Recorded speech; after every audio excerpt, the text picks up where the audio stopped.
आपने कभी सोचा है कि एक ट्रेड डील आपकी थाली में जहर भी परोस सकती है, और अगर वो जहर कोई और नहीं बल्कि अमेरिका खुद आपके खेतों में घुलने की तैयारी कर रहा हो, तो क्या आप चुप बैठेंगे? नहीं बैठेंगे। लेकिन अमेरिका यही चाहता है, और आज हम आपको वो सच्चाई बताने वाले हैं जिसे जानकर आपके रोंगटे खड़े हो जाएंगे दोस्तों। साथियों, 9 जुलाई 2025 ये कोई आम तारीख नहीं है, ये उस घड़ी की डेडलाइन है जब दुनिया के दो सबसे बड़े लोकतंत्र एक खतरनाक समझौते के किनारे खड़े हैं। एक तरफ है डोनाल्ड ट्रंप की व्यापारिक गिद्ध नीति, और दूसरी तरफ है प्रधानमंत्री मोदी का भारत, जो अब झुकने को तैयार नहीं है। लेकिन असली लड़ाई किसी टैरिफ की नहीं है, ये लड़ाई है हमारे देश की मिट्टी, हमारी खेती और हमारे 70 करोड़ किसानों की आत्मा की। साथियों, सवाल सिर्फ व्यापार का नहीं है, सवाल है क्या हम अमेरिका को अपने खेतों की चाबी सौंप देंगे? क्या हम अपनी फसलों की किस्मत अब मानोसोटा और कारगिल जैसी विदेशी कंपनियों के हाथ में दे देंगे? और सबसे बड़ा सवाल, क्या हमारी थाली में अमेरिका के जेनेटिक जहर की एंट्री होने वाली है? सुनिए, आज की वीडियो में हम आपको बताएंगे अमेरिका की खतरनाक डील के अंदर छुपा असली प्लान। मोदी सरकार ने कैसे दिखाई सीधी टक्कर। जीएम फसलों का ऐसा सच जिसे जानकर आप कहेंगे ये सिर्फ व्यापार नहीं, ये तो आधुनिक गुलामी है। तो वीडियो को अंत तक जरूर देखिए, क्योंकि सच्चाई जितनी डरावनी है उतनी जरूरी भी है दोस्तों। इसीलिए आपको चैनल को सब्सक्राइब भी करना है, जिससे हमें भी छोटा मोटा मोटिवेशन आप लोगों से मिलता रहे, और एक लाइक भी बनता है दोस्तों इस वीडियो के ऊपर। अब मैं आपको पूरी कहानी बताने वाला हूं जीएम फसलों का मायाजाल। जीएम फसलों का मायाजाल क्या है? अमेरिका की डील के पीछे सबसे बड़ा मकसद था जेनेटिकली मॉडिफाइड क्रॉप्स यानी जीएम फसलें। मोनोसोटा, जिसे अब बायर ने खरीद लिया है, कार्टोवा, डुपनोट और कारगिल जैसी अमेरिकी दैत्य कंपनियां चाहती थीं कि भारत अपने दरवाजे उनके बीजों और पशु आहार के लिए खोल दे। ये बीज दिखने में जैसे बाकी बीज होते हैं वैसे ही होते हैं, लेकिन असल में ये पेटेंट जहर हैं। जीएम फसलें यानी ऐसे बीज जिनका जेनेटिक कोड बदल दिया गया है, इन्हें बनाया जाता है खास तरह के कीटनाशकों और रसायनों के लिए। अब सुनिए असली बात, इन बीजों पर पेटेंट होता है, यानी ये आपके नहीं होते, ये अमेरिका की कंपनी के होते हैं। किसान अगर एक बार ये बीज खरीदता है तो हर साल उसे इन्हीं कंपनियों से बीज लेना पड़ेगा। वो देसी बीज जो सदियों से खुद सहेजता आया था वो खत्म हो जाएंगे। और यही वो मायाजाल है जिसमें फंसकर किसान अपनी ही जमीन पर गुलाम बन जाएगा दोस्तों। अब जो केमिकल ट्रैप है, पता है वो क्या है? बीज भी वहीं से लो, दवा भी वहीं से लो, जो भी उस खेती के लिए जरूरी सामान होगा वो आपको वहीं से लेना पड़ेगा, वही कंपनी देगी।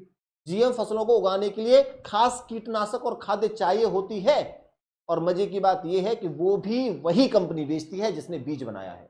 यानी पहले बीज बेचो, फिर दवा, और फिर खाद, और अंत में किसान की आत्मनिर्भरता, आजादी और मुनाफा सब निगल लो। और ये वो 3 कंपनी मैंने आपको बता दी है कि ये 3 कंपनी कौन सी है। मोनोसोटा है, कार्टोवा है, कारगिल और एक डुपनॉट भी है। ये वो कंपनियां जो पूरी दुनिया में खेती को अपने कंट्रोल में लेना चाहती हैं, पूरी खेती को अपने कंट्रोल में लेना चाहती हैं। इन्हीं कंपनियों की लॉबी ने ट्रंप सरकार को दबाव बनाया कि भारत को जीएम डील के लिए झुकाया जाए।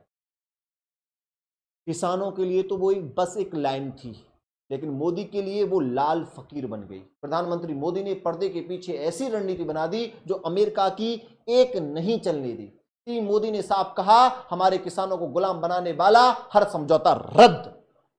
बीज पर हक किसान का रहेगा, वायर या मानसोटा कंपनी का नहीं। भारत की मिट्टी बिकाऊ नहीं है, ये हमारी मां है। ये था मोदी का पहला मास्टर। पर्दे के पीछे भारत का जवाबी गेम प्लान क्या था वो भी मैं आपको बताने वाला हूं। जब अमेरिका ने व्यापार की धमकी दी, भारत ने मोर्चा खोला 4 स्तरों पर। पहला, भारत ने अपने एक्सपोर्ट सेक्टर की लिस्ट सामने रख दी। Textile, leather, footwear, gems jewellery, यानी उन क्षेत्रों की मांग जिनसे करोड़ों लोगों को रोजगार जुड़ा है। दूसरा सबसे इंपॉर्टेंट पॉइंट, यूरोप, गल्फ और दक्षिण एशिया के देशों से समांतर व्यापार डील्स पर बातचीत तेज कर दी गई ताकि अमेरिका के बिना भी विकल्प बने रहें। और तीसरा, डब्ल्यूटीओ में भारत ने ब्राजील, इंडोनेशिया, साउथ अफ्रीका जैसे विकासशील देशों के साथ जोड़ा ताकि अमेरिका की एक तरफा दादागिरी की ग्लोबल मंच पर रोका जा सके। और सबसे बड़ा मास्टर स्ट्रोक, ब्राजील में ब्रिक्स शिखर सम्मेलन में मोदी ने अमेरिका को घेरने वाला ऐलान कर दिया दोस्तों। अब देखो, ब्रिक्स प्लस ब्लॉकचेन करेंसी बराबर डॉलर पर बार। अब ये क्या है, इसकी कहानी जान लीजिए। ब्रिक्स देशों ब्राजील, रूस, भारत, चीन और साउथ अफ्रीका ने मिलकर जब डिजिटल ब्लॉकचेन करेंसी और पेमेंट सिस्टम की घोषणा की तो ट्रंप प्रशासन के होश उड़ गए। एक ऐसी करेंसी जो डॉलर को दरकिनार कर देगी, और इस घोषणा में भारत की भागीदारी अमेरिका को सबसे ज्यादा चुभी। ट्रंप ने तिल मिलाकर ट्विटर पर ऐलान कर दिया, जो भी देश ब्रिक्स की इस एंटी अमेरिकन चाल का हिस्सा बनेगा उस पर हम 10% अतिरिक्त टैरिफ लगाएंगे, नो एक्सेप्शन।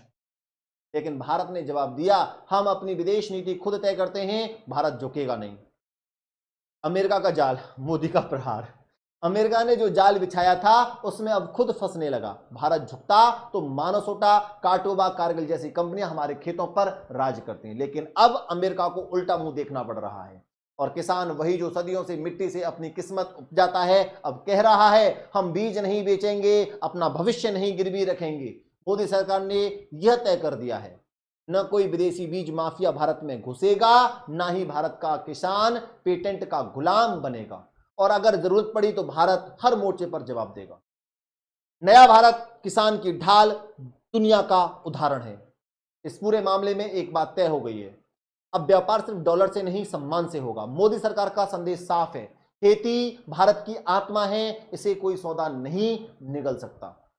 अब आपकी बारी, आवाज उठाइए। अगर आप मानते हैं कि भारत की खेती सिर्फ भारत की है, अगर आप मानते हैं कि किसान को कंपनियों का गुलाम नहीं बनना चाहिए, तो कमेंट में लिखिए, भारत के खेत बिकाऊ नहीं है। जय किसान, जय भारत। और वीडियो को शेयर कीजिए हर उस शख्स तक जो अपने देश और मिट्टी से प्यार करता है। टीटा स्टडी पर मिलते हैं अगली राष्ट्रवादी कहानी के साथ। धन्यवाद। जय हिंद, जय भारत।